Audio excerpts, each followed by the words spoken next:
हरे परमात्मने प्रणतः क्लेशनाशाय गोविंदाय नमो नमः।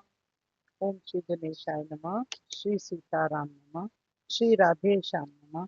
उमापति महादेव की जय। श्री गुरुवे नमः। श्री हनुमते नागराज। सब संतन की जय। सब भक्तन की जय। जय जय सीताराम। जय जय राधे श्याम। श्री हरिवंश। श्री हरिवंश। श्री हरिवंश। श्लोक संख्या 7 से आज करेंगे, उससे पहले 6 को एक बार रिवाइज।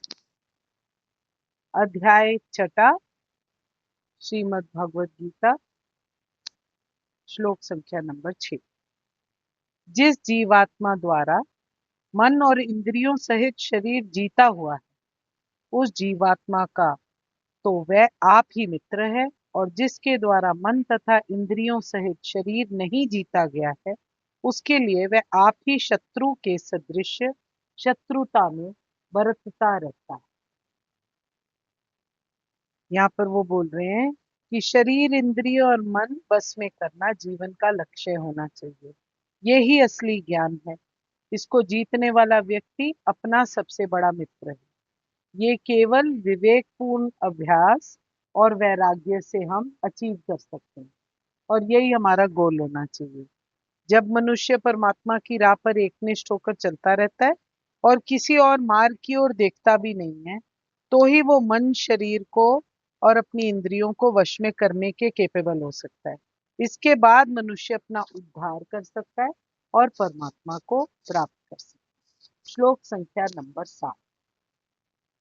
सर्दी, गर्मी और सुख दुख में तथा मान और अपमान में जिसके अंतःकरण की वृत्तियां भली भांति शांत हैं, ऐसे स्वाधीन आत्मा वाले पुरुष के ज्ञान में सच्चिदानंद घन परमात्मा सम्यक प्रकार से स्थित है। अर्थात उनके ज्ञान में परमात्मा के सिवाय अन्य कुछ नहीं है। एक बार फिर से, सर्दी, गर्मी और सुख दुख आदि में तथा मान अपमान में जिसके अंतःकरण की वृत्तियां भली भांति शांत है, ऐसा स्वाधीन आत्मा वाले पुरुष के लिए, ऐसे स्वाधीन आत्मा वाले पुरुष के ज्ञान में सच्चिदानंद घन परमात्मा सम्यक प्रकार से स्थित है। अर्थात उसके ज्ञान में परमात्मा के सिवाय अन्य कुछ और नहीं है।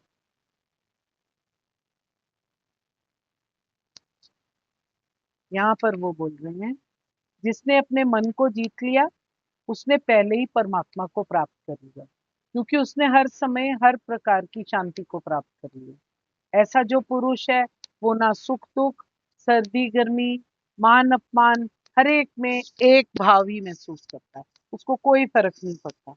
यहाँ पर वो बोल रहे हैं कि सर्दी में, गर्मी में, सुख में, दुख में जो व्यक्ति एक जैसा ही रहता है, सुख में, मान में, अपमान में विचलित नहीं होता, जिसने अपने मन को जीत लिया है, उसने पहले ही परमात्मा को प्राप्त कर लिया, क्योंकि उसने शांति प्राप्त कर ली है। शांति किस लिए? क्योंकि उसके मन में किसी बात का कोई द्वंद ही नहीं है, ना उसके मन में कोई आर्ग्यूमेंट है। वो हर सिचुएशन में स्टेबल रहता है।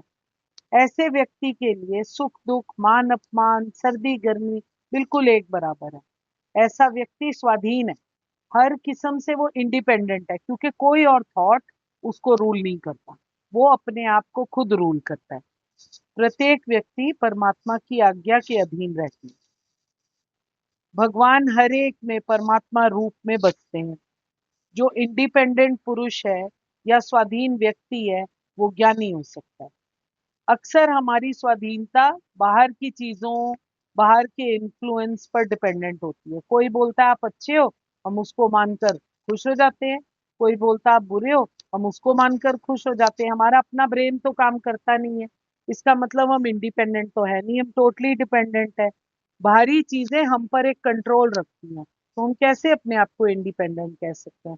इसलिए भगवान जी यहाँ कह रहे हैं कि जो इंडिपेंडेंट पुरुष है, जिसको ना सर्दी गर्मी, ना सुख दुख, ना मान अपमान में कोई भी अफेक्ट होता हो, उसको हम ज्ञानी कह सकते हैं, क्योंकि वो खुद पर कंट्रोल रखता है। जब हम खुद के मूड्स, इंद्रियों एक्सेट्रा पर नियंत्रण पा लेते हैं, तो हम पूर्ण रूप से आजाद हो जाते हैं। हम में से ज्यादातर लोग किसी ना किसी वजह से फंसे रहते हैं। ये सारे जो बंधन है ये सेल्फ क्रिएटेड है, क्योंकि हम किसी और पर डिपेंडेंट है अपनी यस और नो के लिए। हमें इसका कुछ आभास ही नहीं होता, पर हम पूरा जीवन किसी और को, क्या कहते हैं उसको, किसी और की मुट्ठी में पावर देकर जीते रहते हैं। चाहे वो हमारा बच्चा हो, चाहे वो हमारा कोई रिलेटिव हो, चाहे वो हमारा कोई ऑफिस में कोई हो या कोई भी हो, वो हमको हर समय रूल करता है। हम उसकी यस और नो पर बेस्ड है। हमारी मॉर्निंग उसकी यस से शुरू होती है, हमारी नाइट उसके नो से शुरू होती है। हमें समझ ही नहीं आता कि हमारी अपनी पर्सनैलिटी का है। हम खुद को, अगर आप केयरफुली सिर्फ भगवान जी के ये एक श्लोक का ध्यान से अध्ययन करें, तो हम सोचेंगे हम बंधनों में जकड़े हैं, हर समय बंधन में जकड़े हुए हैं। चाहे वो, even if it is your a worker in your house, it could be anybody, पर वही है जो आपको कंट्रोल करता है और वही है जो आपको गाइड करता है। उसी की हाँ ना और स्माइल के लिए हम सुबह से रात तक जीते और मरते हैं। जब माया का प्रकोप आता है तो मनुष्य उसमें ट्रैप होता जाता है, और जो भौतिक कार्यकल्प है उसका शिकार बन जाता है। उसका अपनापन तो कुछ रहता नहीं। जैसे ही मनुष्य, अब इससे बचने का क्या तरीका है? अब तो परमात्मा ने हमको ये तो बता ही दिया है कि भी जीवात्मा किस चीज में फंसा हुआ है। जीवात्मा सुख दुख सर्दी गर्मी मान अपमान के चक्कर में सारा टाइम फंसा रहे। अब भगवान जी उसको बोलते हैं कि ऐसा मनुष्य अगर योग का सहारा लेना चाहता है, मन को डिसिप्लिन करता है और उसको डिसिप्लिन का एक्सपीरियंस मिलता है, तो मन धीरे धीरे बदलने लगता है, अपनी करने लगता है। मन को समझ में आ जाता है कि वो भगवान जी के साथ एक लेवल पर वाइब्रेट करना शुरू करता है। योग द्वारा मन वश में किया जा सकता है और मनुष्य परमात्मा की ओर अपने लक्ष्य को और अपने कदम को धीरे धीरे बढ़ाने लगता है। जब मन परा प्रकृति में स्थिर होता है तो जीव भगवत आज्ञा का पालन करने लगता है, उससे पहले नहीं। उससे पहले वो दूसरों की आज्ञाओं का पालन करता है। उसने बोला "आप बहुत अच्छे व्यक्ति हो, अरे आपने तो बहुत बढ़िया काम कर दिया", और आपको लगता है बस इससे बेटर तो कोई है ही नहीं। वही व्यक्ति अगर कल सुबह उठकर आपको कहता है भी आपका काम तो बड़ा ही ऑर्डिनरी था, ये आपने क्या कर दिया, आपको तो ऐसे बिल्कुल नहीं करना चाहिए, पूरा दिन बर्बाद। उसके बाद उस व्यक्ति के बारे में सोचते रहेंगे और फिर सोचेंगे भाई मैं इसको अपनी साइड पे वापस कैसे कर लूं। सारी एक्टिविटीज होंगी उस बंदे को अपनी साइड पर करने के लिए और उसके मुंह से ये सुनने के लिए कि भी हाँ भाई तुमने बहुत उच्च काम किया, तुमने बड़े अच्छे काम किए, तुम तो बड़े अच्छे हो, तुम तो बस तुम्हारे जैसा ही होना चाहिए, सारे जनों को तुम्हारे जैसा ही होना चाहिए। दूसरे के अप्रूवल में हम पूरा जीवन बिता देते हैं। मन नॉर्मली उच्च उपदेश को फॉलो करता है। मन को काबू में करना ही परमात्मा का, मन को काबू में अगर हम करते हैं उसी तरीके से हम एक सही रास्ते पर चल सकते हैं। इसीलिए क्यों ना हम परमात्मा के आदेश का पालन करने लगे। परमात्मा भी तो उच्च उपदेश दे रहे हैं, पर हम लोगों के उपदेश में पड़े रहते हैं। परमात्मा में भक्ति अगर हम डेवलप कर लेते हैं तो ये दिव्य स्थिति की तरफ हम धीरे धीरे स्टेप्स लेने शुरू कर देते हैं। और भव सागर जो माइंड में हमारे द्वंद क्रिएट करता है, जो माइंड में बैठकर प्रधानाचार्य बना हुआ है, उसको हम बाहर निकाल सकते हैं। भक्ति भगवत भक्त को थाम सकती है और वो सुख दुख मान अपमान इत्यादि में अप्रभावित रहकर अपने आप को परमात्मा में तल्लीन कर सकता है, पर सिर्फ तभी अगर हम भक्ति को अपना साथी बनाते हैं, परमात्मा के ज्ञान को अपना साथी बनाते हैं। वरना हम संसार चक्कर में पुनरपि जनरम पुनरपि जनरम। श्लोक संख्या नंबर 8।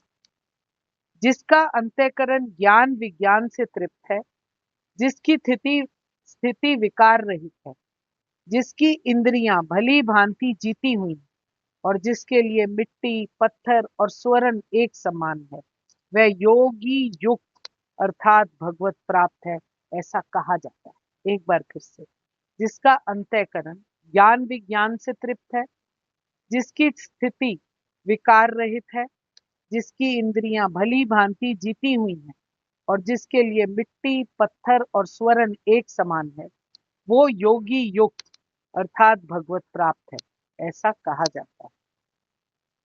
यहाँ पर वो बोल रहे हैं कि जिसके अंदर ज्ञान और विज्ञान भरा हुआ है, जिसके अंदर ज्ञान और विज्ञान भरा हुआ है, जो किसी कमी को अपने सेंसेस को रूल करने नहीं देता, जो किसी कमी की वजह से अपने कदम नहीं रोकता परमात्मा की तरफ, जिसकी इंद्रियां उसके कंट्रोल में है और जिसके लिए वो मिट्टी पत्थर सोने को एक समान समझता है, अर्थात जो भगवत प्राप्त व्यक्ति है या जो योगी है, वो हर सेंस में आत्म साक्षात्कार के पथ पर नियुक्त रहता है, ऐसा भगवान जी कहते हैं।